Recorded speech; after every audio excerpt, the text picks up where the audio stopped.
Naomi m'a envoyé un long paragraphe sur le fait que la famille fait des erreurs et que couper les ponts avec les gens est tout aussi cruel qu'être exclu.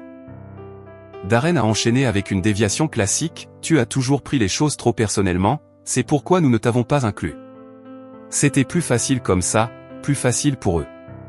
Ils n'essayaient pas de renouer, ils essayaient de réécrire l'histoire sans jamais prendre leurs responsabilités.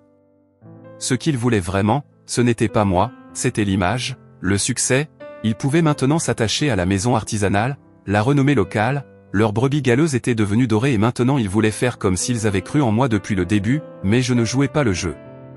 Les vraies retombées ont commencé lorsque Naomi a publié un statut vague sur les réseaux sociaux.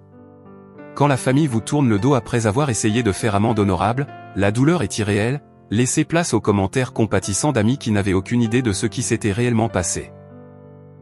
Je l'ai ignoré jusqu'à ce que ma tante qui était toujours restée en retrait pendant ces 10 ans m'envoie un message direct. Je sais que cela doit être difficile, j'ai vu ce que Naomi a posté et je ne vais rien supposer, mais pour ce que ça vaut, tu avais raison de dire ce que tu as dit, ce message m'a touché plus fort que prévu. Pendant un moment j'ai tout remis en question, étais-je allé trop loin, étais-je devenu la personne que je ressens, mais ensuite je me suis souvenu des innombrables anniversaires passés seuls, les messages laissés sur Reed, les années où j'ai regardé la famille faire comme si je n'existais pas. Je n'étais pas amer, j'en avais juste marre de porter un poids qui n'était pas le mien. Au lieu d'être entraîné à nouveau dans leur drame, je me suis concentré sur la vie que j'avais construite. Mon entreprise était plus florissante que jamais, j'étais réservé des mois à l'avance et les médias locaux ont commencé à m'appeler pour des interviews, non pas parce que j'étais tape à accent grave l'œil, mais parce que mon travail parlait de lui-même. J'ai même commencé à encadrer des jeunes de la ville à qui on avait dit qu'ils n'étaient pas assez bons pour l'université ou le monde de l'entreprise. J'ai vu des morceaux de moi-même en eux, calme, négligé, déterminé, qui est devenue ma nouvelle famille, pas celle dans laquelle je suis né, mais celle que j'ai choisie. Entre-temps, la famille que j'ai laissée derrière moi a continué sa spirale.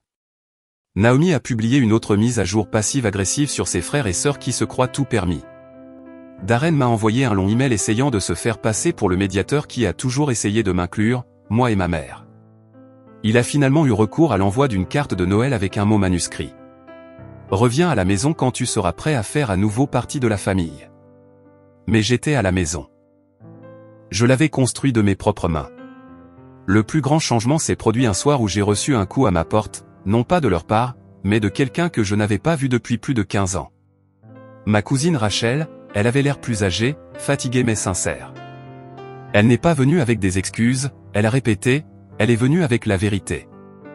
J'étais voilà, tu sais, elle a dit doucement, toutes ces années, j'ai vu ce qu'ils t'ont fait et je suis restée silencieuse, je n'aurais pas dû. Nous sommes restés assises pendant des heures, elle m'a raconté à quel point cela la mettait mal à l'aise lorsqu'ils m'ont effacé des conversations, comment elle a essayé de parler une fois et on lui a dit de laisser tomber, c'est son choix de s'isoler, elle l'avait cru jusqu'à ce qu'elle ne le fasse plus. Je veux juste que tu saches qu'elle a dit tu ne l'imaginais pas, tu as été lésé et je suis désolé de ne pas t'avoir défendu.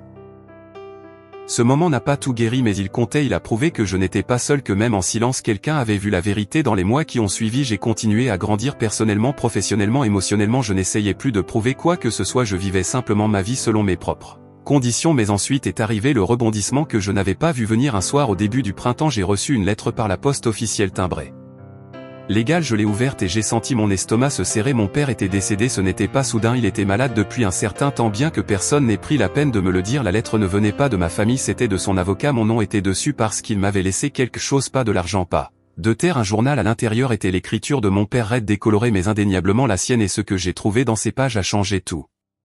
Ce que je pensais savoir sur notre relation et a planté la graine du dernier chapitre de cette histoire. J'ai tenu le journal dans mes mains pendant près d'une heure avant de l'ouvrir. Il était patiné, relié en cuir et marqué par le temps. Le nom de mon père était inscrit sur la couverture intérieure et en dessous une seule date, octobre 2008, l'année où tout a commencé à s'effondrer.